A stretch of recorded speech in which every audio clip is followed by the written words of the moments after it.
کے اندر قرآن کریم میں حرمتی کی گئی. قرآن کریم کے نسخے کو انہوں نے جلایا.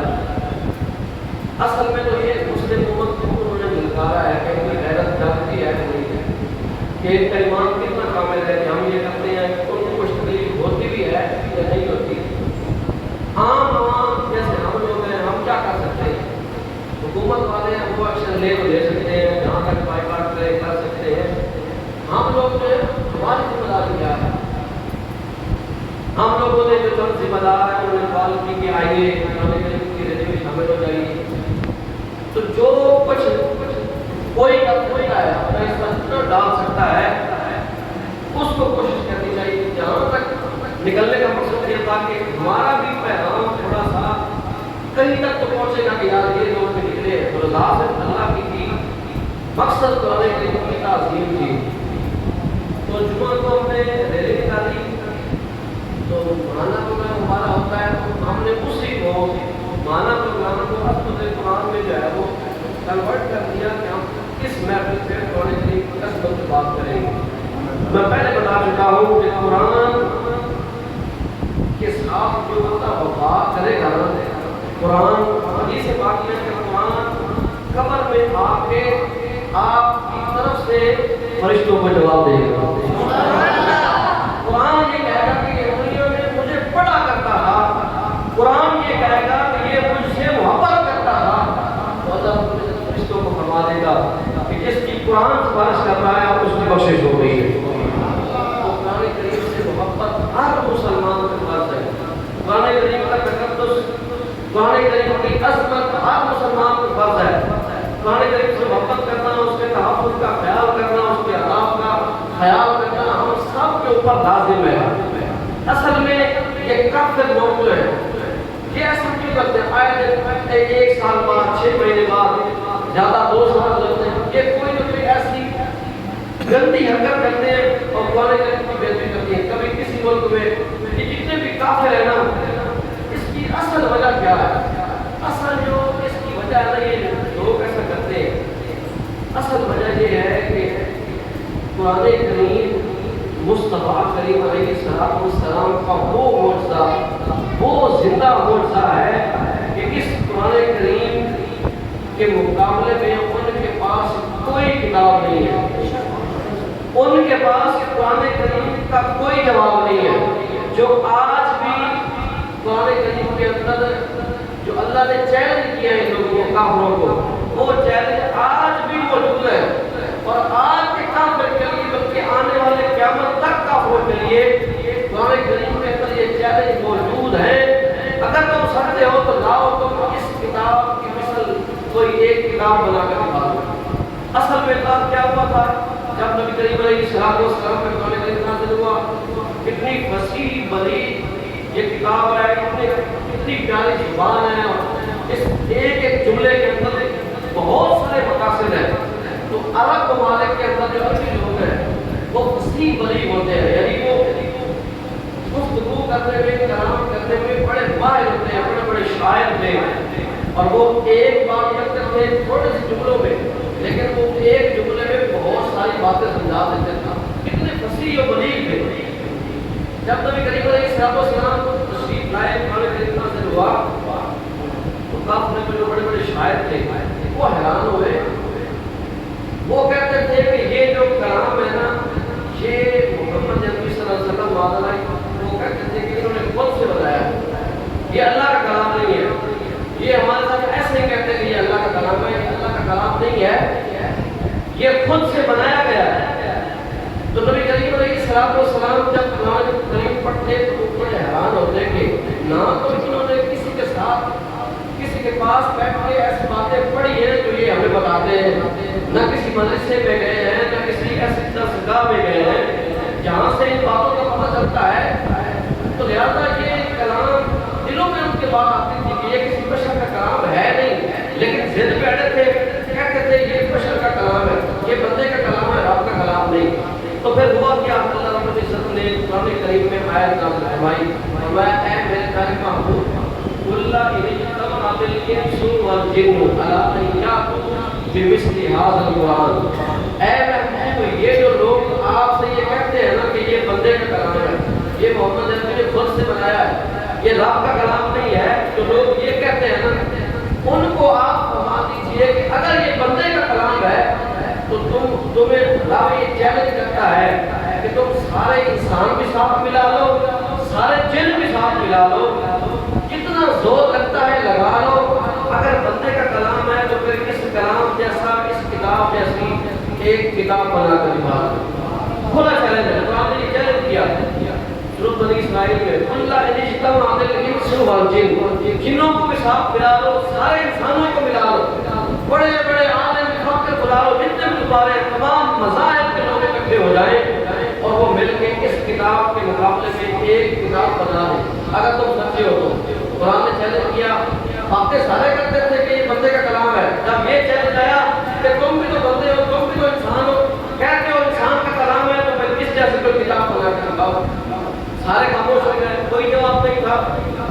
اس جیسا کلام، یہ بولی کون بولے، یہ باتیں کون بتائے، سارے خاموش ہو گئے۔ پھر اللہ رب العزت نے دوسرا چیلنج قرآن کریم میں دوبارہ کے کافروں کو پھر للکارا اور فرمایا قل فأتوا بعشر سور مثلی، فرمایا محبوب ان کو دوبارہ یہ فرما دیجئے کہ رب یہ چیلنج کرتا ہے اے دنیا کے سارے کافروں، اگر تم اس قرآن کریم جیسی کتاب نہیں بنا سکے تو پھر اس قرآن کریم کی صورتوں جیسی صرف 10 صورتیں بنا کر دکھا دو۔ پوری کتاب کو چھوڑ دیتے ہیں، صرف 10 صورتیں بنا کر دکھا دو اگر تم سچے ہو۔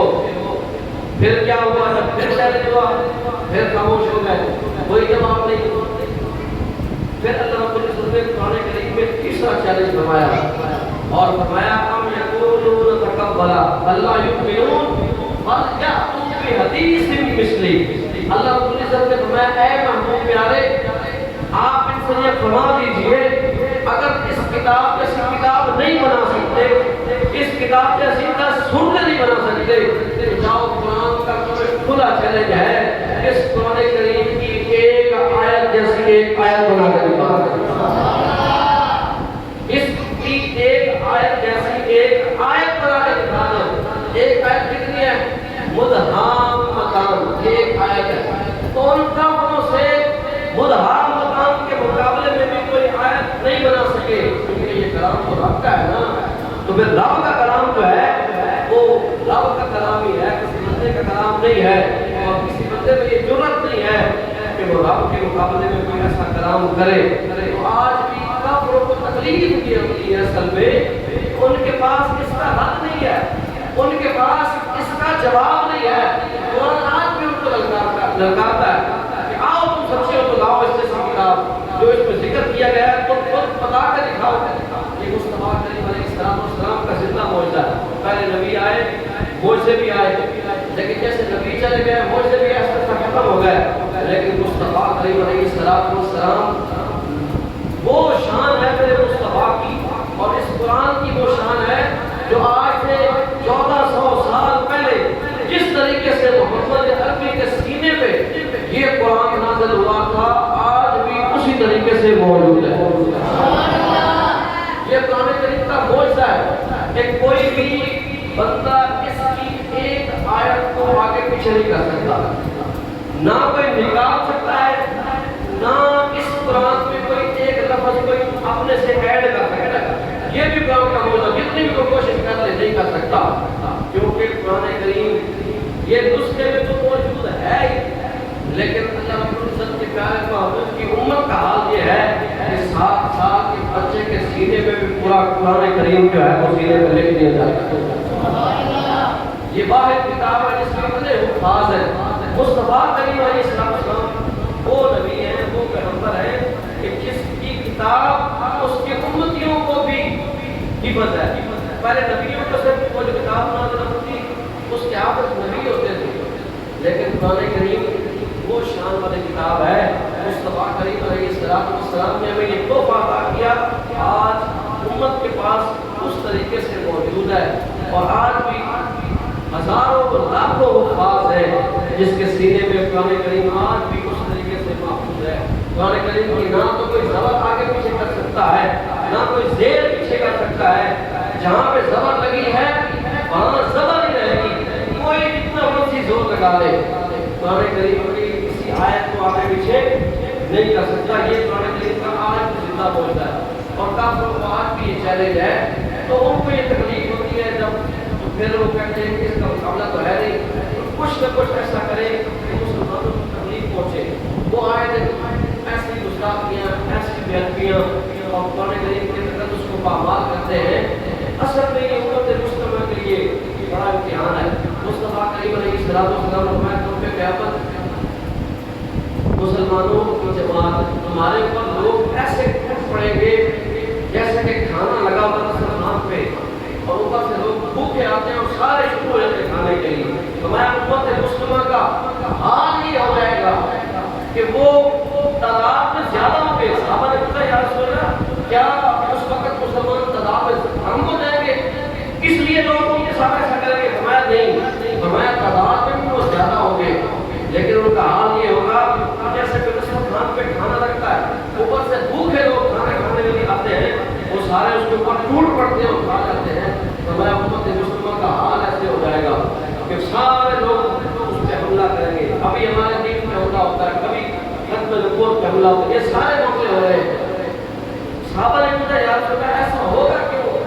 تو فرمایا اس وقت ایسا اس لیے ہوگا، اس وقت امت جو ہے وہ آخرت کو بھول کر دنیا سے محبت کرنے لگ جائے گا۔ دنیا ہی اس کا سارا مقصد دنیا ہوگا، موت کو بھول چکا ہوگا، دنیا سے محبت کرے گا۔ میں اس وقت اس امت کا یہ حال ہو جائے گا۔ قرآن کریم کے کچھ حقوق ہیں۔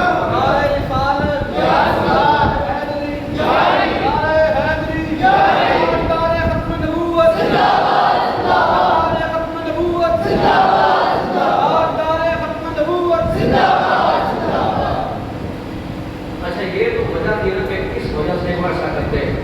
اب آپ کے لیے قرآن کریم کے کچھ حق ہے جو آپ کے قرآن کے حق ہے جو ہر بندے کو پتہ ہونا چاہیے۔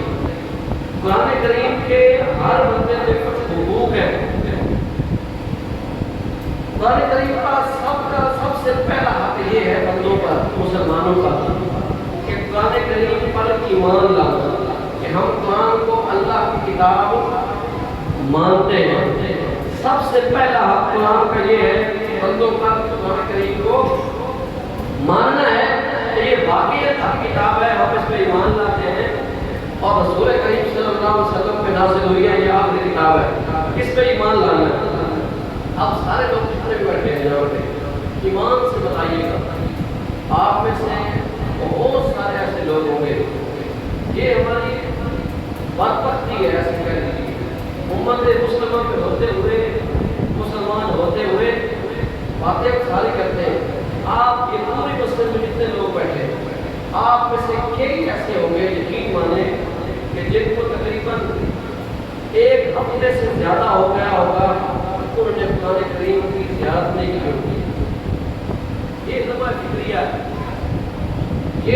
یہ سوچیے گا ذہن میں، ہم مسلمان ہیں، آپ میں سے کتنے ایسے لوگ بیٹھے ہیں کہ 10 دنوں سے بھی زیادہ ہو گئے ہم نے قرآن کریم کو پڑھا تو دور کی بات قرآن کریم کی زیارت بھی نہیں کی ہوگی۔ کیا ہم سے یہ پوچھا نہیں آئے گا؟ کیا اس کے بارے میں سوال نہیں ہوگا؟ آج لوگ مذاق کرتے ہیں، باتیں بناتے ہیں، اگر کوئی نکلتا بھی ہے تو کہتے ہیں یہ ایسے کرتے ہیں، یہ نکلنا چاہیے، ایسا ہے۔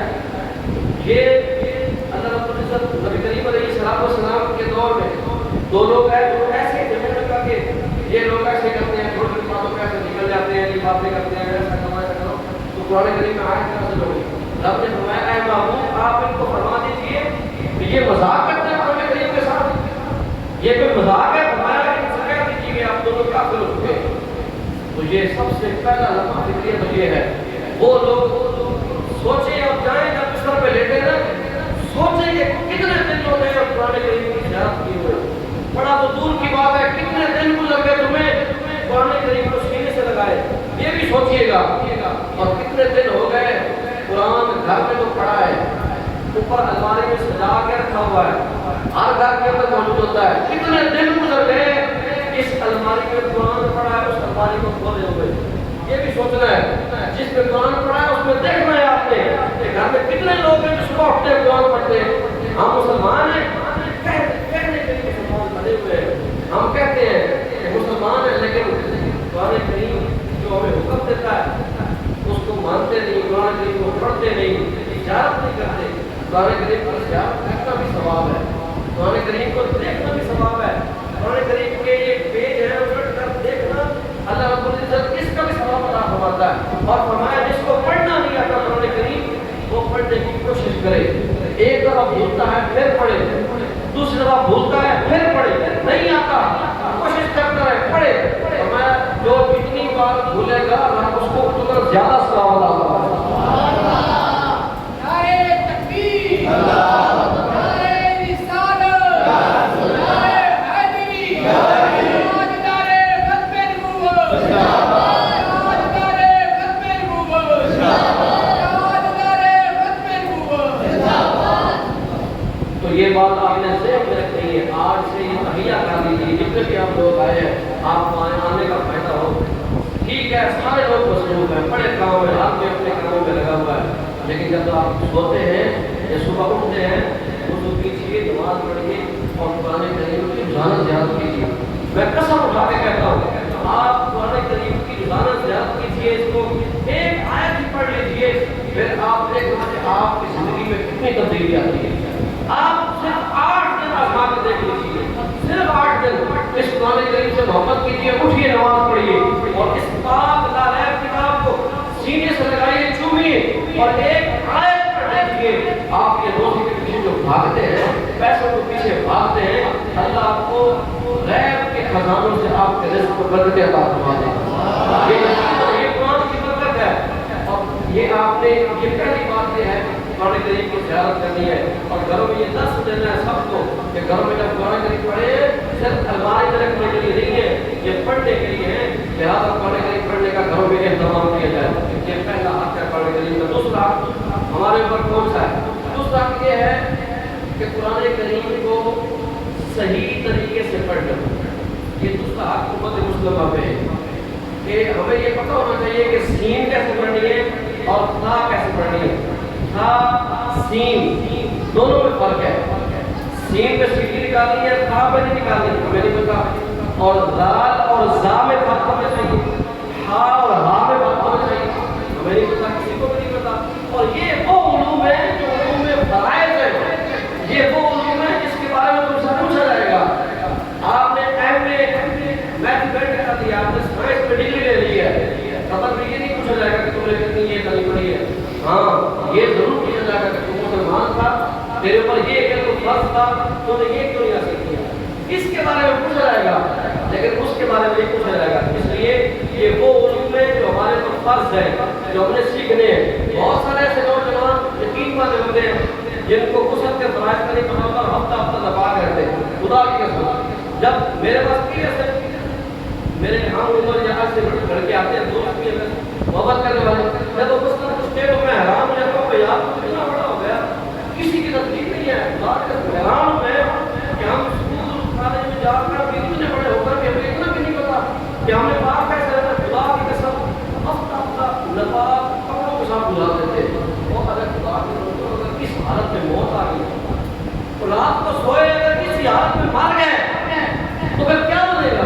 کیا اس وقت کس منہ سے رب کی بارگاہ میں حاضر ہو جاؤ گے؟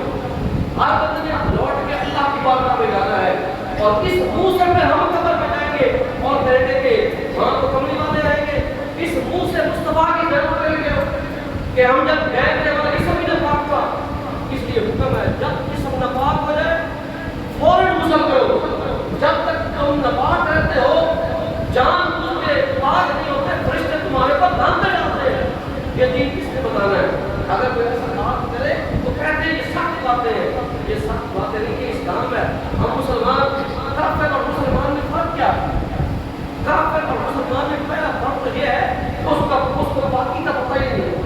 مسلمان پاک ہے, اس کا دل صاف ہے, کپڑے پاک ہو جانا, لباس کا صاف رہنا اور جسم کا صاف رہنا ہمارے پر فرض ہے. اور ہمیں پتہ ہی نہیں ہے غسل فرض ہو جائے, غسل کس حالت میں فرض ہوتا ہے یہ بھی نہیں پتا. پہلی بات تو یہ ہے کہ یہ نہیں پتا کہ غسل فرض ہوتا کب ہے. جب یہی نہیں پتا کہ